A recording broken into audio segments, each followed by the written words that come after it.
like if you're trying to learn a certain type of system, so like headlocks, at what like mastery level would you like focus on that before moving on to something else? So like right now I have like a general understanding of most positions, not like a master level or anything like that. But when does the benefits, outweigh when to I move on to first something look at else? guard retention and escapes, pin escapes, submission escapes, so that way you're confident in your escapes, and that gives you the confidence to go for submissions, because even if you screw it up, you're gonna end up in a bad spot and then just escape right away into an offensive cycle. But it's also, once you get good at those, I'm kind of draconian with making sure that people are good in the worst spots possible first.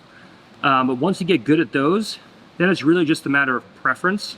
Obviously if you're competing, like leg locks are still pretty weak in the sport, so you can do leg locks, then you can move on to what's weak in the competition game at whatever level you're competing at. But the number one thing that kills progression is boredom.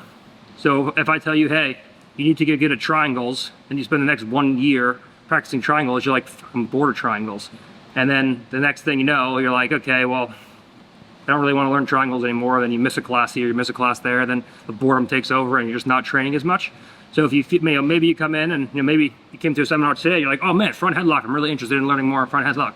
But you were working on guard passing, maybe you're like, okay, I'm gonna start working on front headlock. So it really comes down to personal preference and what keeps you interested in the sport, because boredom is the #1 inhibitor of progression. So after you get good at your defense,